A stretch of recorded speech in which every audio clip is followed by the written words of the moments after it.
नमस्कार, मैं हूं आपका दोस्त विजय विद्रोही। हमारे खास कार्यक्रम विजय फैक्टर में आप सबका स्वागत है। तो मंडप तैयार है, शादी का स्थल तैयार है, बारातियों की सूची भी तैयार है, घोड़ी भी तैयार खड़ी है, बस इंतजार है दूल्हे का। शादी होगी 20 फरवरी को, शाम 4:30 बजे होगी। दिल्ली का रामलीला मैदान होगा। 3 मंच बनाए जाएंगे, 150 गेस्ट बाराती होंगे, 30,000 समर्थक होंगे। बस इंतजार है, शपथ लेता कौन है। अब दूल्हों की बात करें तो प्रवेश वर्मा लाइन में है, आशीष सूद लाइन में है, विजेंद्र गुप्ता लाइन में है, सचदेवा लाइन में है, मोहन सिंह बिष्ट का नाम लिया जा रहा है। इसके अलावा भी बहुत सारे नाम हैं। रेखा गुप्ता का नाम है, शिखा राय का नाम है।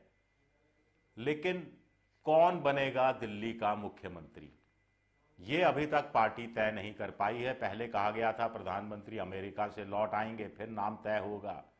प्रधानमंत्री लौट भी आए हैं। अब बड़ा सवाल उठता है कि कोई अनजान सा चेहरा होगा जिसके बारे में गूगल में जाकर हमें जांच पड़ताल करनी पड़ेगी। नरेंद्र मोदी चौंकाते रहे हैं, लेकिन अब वो चौंकाने वाला भाव चला गया, क्योंकि पिछले 10 साल से जिस ढंग से प्रधानमंत्री नरेंद्र मोदी बीजेपी के मुख्यमंत्रियों का चयन करते रहे हैं, मुख्यमंत्रियों को हटाते रहे हैं, मुख्यमंत्रियों को हटाकर नए मुख्यमंत्री बनाते रहे हैं, उसमें कॉमन ट्रेंड दिखाई देता है। कॉमन ट्रेंड क्या है? कॉमन ट्रेंड, कॉमन थ्रेड है कि सारे के सारे अनजान चेहरे या अपेक्षाकृत कम चर्चित चेहरे रहे हैं। अब 3 तरह से चीजें तय हुई हैं पिछले 10 साल में 12 मुख्यमंत्रियों को लेकर।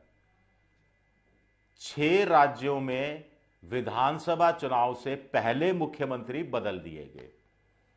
2 राज्यों में विधानसभा चुनाव जीतने के बाद जिस मुख्यमंत्री के नेतृत्व में चुनाव लड़ा गया था उसे मुख्यमंत्री नहीं बनाया गया।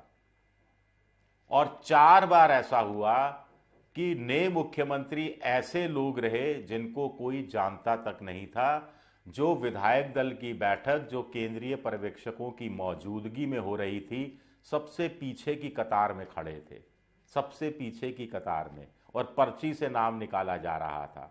अब आप समझ गए होंगे, आपके दिमाग में राजस्थान के भजनलाल शर्मा का नाम घूम रहा होगा, मध्य प्रदेश के मोहन यादव का नाम घूम रहा होगा, छत्तीसगढ़ के विष्णुदेव का नाम गूंज रहा होगा। चलिए, लेटेस्ट उड़ीसा में मोहन मांझी का नाम सूझ रहा होगा, आपके दिमाग में घूम रहा होगा। तो यकीन मानिए, क्या दिल्ली में भी ऐसा ही कोई अनोखा नाम होगा? कहा जा रहा है वो नेताजी मुख्यमंत्री बन सकते हैं जिनके घर पंजाबी मूल के हैं, जिनके घर प्रधानमंत्री लोहड़ी मनाने गए थे। वो नेताजी भी मुख्यमंत्री बन सकते हैं जिनके 3 बार चरण छुए गए थे। कुल मिलाकर 7 मंत्री मुख्यमंत्री समेत बनाए जाने हैं। है एक अब्र का टुकड़ा कहां कहां बरसे, है एक अब्र का टुकड़ा कहां कहां बरसे, तमाम दश्त ही प्यासा दिखाई देता है।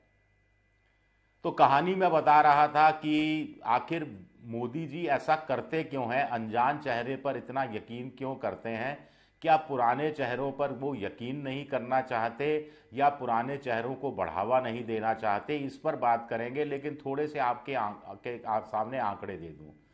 मध्य प्रदेश का चुनाव शिवराज सिंह के नेतृत्व में लड़ा गया, 17 साल मुख्यमंत्री रहे। चुनाव बहुत शानदार ढंग से बीजेपी जीती, लेकिन शिवराज सिंह को मुख्यमंत्री नहीं बनाया गया, दिल्ली भेज दिया गया।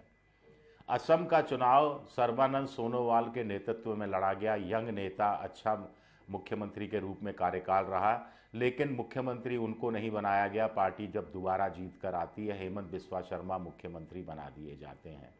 हरियाणा विधानसभा चुनाव से ठीक पहले मनोहर लाल खट्टर को हटा दिया जाता है। एक अनजान चेहरा नायब सिंह सैनी को मुख्यमंत्री का पद सौंप दिया जाता है, जहां अनिल विज, जहां कैप्टन इंद्रजीत और बहुत सारे लोग जो हैं वो दाव पर दाव लगा रहे थे, अपनी किस्मत आजमाने में लगे थे, दबाव भी डाल रहे थे। इसी तरह बात करें कुछ और राज्यों की, त्रिवेंद्र सिंह रावत पुष्कर धामी मुख्यमंत्री बनाए जाते हैं। विजय रूपानी गुजरात में अचानक रातों रात उठा लिया जाता है उनको मुख्यमंत्री की कुर्सी से, और एक बिल्कुल अनजान शख्सियत भूपेंद्र पटेल को मुख्यमंत्री बना दिया जाता है, जबकि वहाँ कई बड़े बड़े चेहरे जो कड़वा पटेल समुदाय के हैं या लहुआ पटेल समुदाय के हैं वो रेस में थे। तो ये 10-12 नाम मैंने आपके सामने रख दिए, जिसमें एक अपवाद है। हाँ, रांची में रघुवर दास को मुख्यमंत्री बनाया गया, गैर आदिवासी को किसी ने सपने में सोचा भी नहीं था, वो प्रयोग विफल गया था अपवाद के रूप में। बाकी एक अपवाद हुआ देवेंद्र फडणवीस का महाराष्ट्र का मुख्यमंत्री बनना, लेकिन अचानक मुख्यमंत्री पद से हटाकर नए को मुख्यमंत्री बना दिया गया। बीजेपी में रिवोल्ट नहीं हुआ, किसी नेता ने, किसी मुख्यमंत्री, जाते हुए मुख्यमंत्री ने सर नहीं उठाया। वसुंधरा राजे को किनारे किया गया, शिवराज सिंह को किनारे किया गया, रमन सिंह को किनारे किया गया, तीनों खामोश बैठे रहे। वसुंधरा कुछ बयानों से अपने आप को चर्चा में जरूर लाती रही, लेकिन कुछ खास वो कर नहीं पाई जिससे आला कमान की कान में जू भी रेंग सके। तो ये आश्वासन है, ये भरोसा है प्रधानमंत्री नरेंद्र मोदी को कि मैं जो भी कदम उठाऊंगा उसका विरोध करने वाला कोई नहीं है। पहला कारण ये। दूसरा कारण ये है कि बीजेपी आला कमान ने केंद्र में सारी शक्तियां, केंद्रीय सत्ता अपने हाथ में ले रखी है, एक चीज। दूसरा, वो चाहते हैं कि राज्यों के अंदर जो बीजेपी है वो पर्सनैलिटी आधारित नहीं हो, किसी शख्सियत के ताना बाना नहीं रचा जाए, इसकी बजाय ऑर्गेनाइजेशन, संगठन आधारित हो, कैडर आधारित हो, कार्यकर्ता आधारित हो। यानी राज्यों के विधानसभा चुनाव कमल के नाम पर लड़ा जाए, किसी व्यक्ति विशेष के नाम पर लड़ा नहीं जाए। क्यों? क्योंकि वो स्थानीय छत्रपों को बढ़ने नहीं देना चाहती बीजेपी। कहीं ना कहीं हो सकता है प्रधानमंत्री के मन में भी डर हो कि कल को ये बड़े हो गए तो उनको या उनके उन समर्थकों को सीधा प्रधानमंत्री पद के लिए चुनौती देना शुरू कर देंगे, जो मुख्य प्रधानमंत्री नरेंद्र मोदी नहीं चाहते। एक तीसरी वजह भी है। एक साधारण कार्यकर्ता को अगर आप मुख्यमंत्री अचानक बना देते हैं तो उससे लाखों करोड़ों कार्यकर्ताओं के दिल में उत्साह जगता है। अब देखिए, राजस्थान की बात की जाए, जो कार्यकर्ता भजनलाल शर्मा के साथ मिलकर पार्टी के दफ्तर में काम कर रहे थे, उनमें से अचानक भजनलाल शर्मा मुख्यमंत्री बन जाते हैं तो उनका भी उत्साह जगता। उनको लगता है कि आज भजनलाल शर्मा का नंबर आया, कल को किस्मत जगी तो हो सकता है हमारा नंबर आ जाए।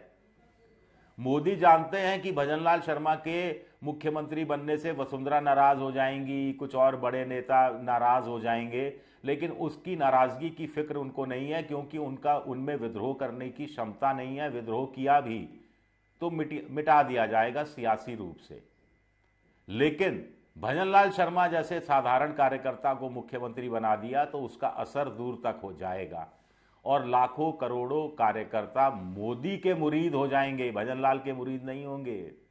भजनलाल का नाम सिर्फ उदाहरण के लिए दे रहा हूं मैं, क्योंकि मैं जयपुर में बैठकर ये वीडियो बना रहा हूं।